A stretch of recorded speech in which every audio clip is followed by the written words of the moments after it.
Hello, नमस्ते, जय श्री कृष्ण। आज हम निर्जला एकादशी की पूजन विधि, व्रत कथा और दान के बारे में जानकारी प्राप्त करेंगे। ज्येष्ठ मास की शुक्ल पक्ष की एकादशी को निर्जला एकादशी कहते हैं। वर्ष भर की 24 एकादशियों में से यह एकादशी सर्वोत्तम मानी गई है। हिंदू धर्म में एकादशी का व्रत महत्वपूर्ण स्थान रखता है। प्रत्येक वर्ष में 24 एकादशियां होती हैं। अधिक मास या मल मास में इनकी संख्या बढ़कर 26 हो जाती है। इसी में से एक ज्येष्ठ मास की शुक्ल पक्ष की एकादशी को निर्जला एकादशी कहा जाता है। इस व्रत में पानी पीना वर्जित है, इसलिए इसे निर्जला एकादशी कहते हैं।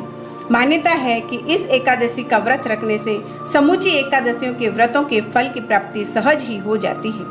यह व्रत स्त्री और पुरुष दोनों को ही करना चाहिए। निर्जला एकादशी व्रत की पूजा विधि इस प्रकार से है। व्रत की शुरुआत ज्येष्ठ मास की शुक्ल पक्ष की 10वीं तिथि से ही हो जाती है। यह 10वीं तिथि गंगा दशहरा होती है। इस दिन से ही नियम पालन शुरू करने होते हैं। व्रती गंगा दशहरा के दिन से तामसी भोजन का त्याग कर दे, साथ ही लहसुन और प्याज न खाए, रात में भूमि पर शयन करे। अगले दिन ब्रह्म मुहूर्त में उठकर सबसे पहले भगवान श्री हरि विष्णु का स्मरण करे। इसके पश्चात नित्य क्रमों से निवृत्त होकर गंगा जल युक्त पानी से स्नान और ध्यान करे।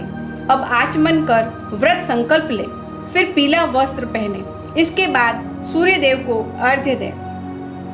तदोपरांत भगवान श्री हरि विष्णु जी की पूजा पीले पुष्प, फल, अक्षत, दूर्वा, चंदन आदि से करें। इसके लिए सबसे पहले षोडशोपचार पूजन करें। इस समय ओम नमो भगवते वासुदेवाय मंत्र का जाप करें।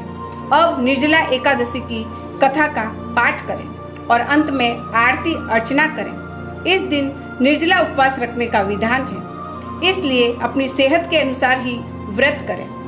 इस दिन पानी नहीं पिया जाता है, इसलिए यह व्रत अत्यधिक श्रम साध्य होने के साथ साथ कष्ट साध्य और संयम साध्य भी है। यह व्रत 2 तरह से किया जा सकता है।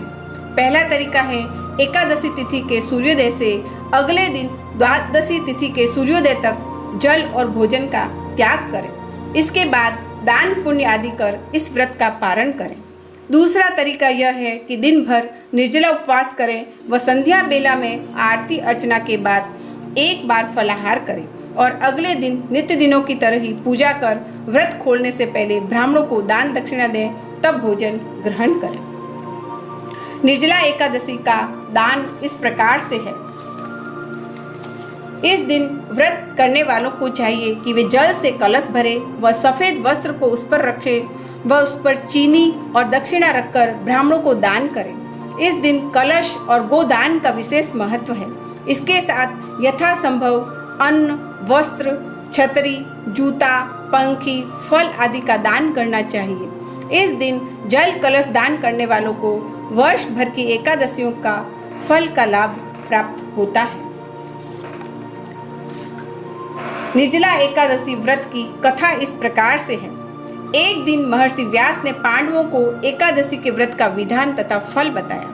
इस दिन जब वे भोजन करने के दोषों की चर्चा करने लगे तो भीमसेन ने अपनी आपत्ति प्रकट करते हुए कहा, पितामह, एकादशी व्रत का करते हुए समूचा पांडव परिवार इस दिन अन्न जल ग्रहण न करे। यह आपका आदेश है, लेकिन इस आदेश का पालन मुझसे नहीं होगा। मैं तो बिना खाए रह ही नहीं सकता हूँ। अतः 24 एकादशियों पर निराहार रहने की कष्ट साधना से बचने के लिए मुझे कोई एक ऐसा व्रत बताइए जिसे करने पर मुझे कोई विशेष असुविधा न हो और वह फल भी मिल जाए जो अन्य लोगों को 24 एकादशियों का व्रत करने पर मिलता है। महर्षि व्यास जानते थे भीमसेन के उदर में व्रत नाम की अग्नि है, इसलिए अधिक मात्रा में भोजन करने भर भी उनकी भूख शांत नहीं होती है। अतः भीमसेन के इस प्रकार के भाव को समझकर महर्षि व्यास ने आदेश दिया, प्रिय भीम, तुम ज्येष्ठ शुक्ल एकादशी को ही मात्र एक व्रत किया करो। इस दिन व्रत में स्नान और आचमन के समय पानी पीने का दोष नहीं होता। इस दिन अन्न न खाकर जितने पानी में 1 मासा जवन की स्वर्ण मुद्रा डूब जाए ग्रहण करो। इस प्रकार ये व्रत करने से अन्य 23 एकादशियों पर अन्न खाने का दोष छूट जाएगा तथा पूर्ण एकादशियों के पुण्य लाभ का फल प्राप्त होगा। क्योंकि भीम मात्र एक एकादशी का व्रत करने के लिए महर्षि के सामने प्रतिज्ञा कर चुके थे, इसलिए इस व्रत को करने लगे। इस कारण इसे भीमसेनी एकादशी कहते हैं। निर्जला एकादशी की यह व्रत की कथा थी। आज की मेरी जानकारी आपको उपयोगी लगी होगी। इसे लाइक करें, शेयर करें, कमेंट करना ना भूलें। मेरे चैनल को सब्सक्राइब करें व बेल आइकन हिट जरूर करें। आज बस इतना ही। नए वीडियो में मिलते हैं। धन्यवाद।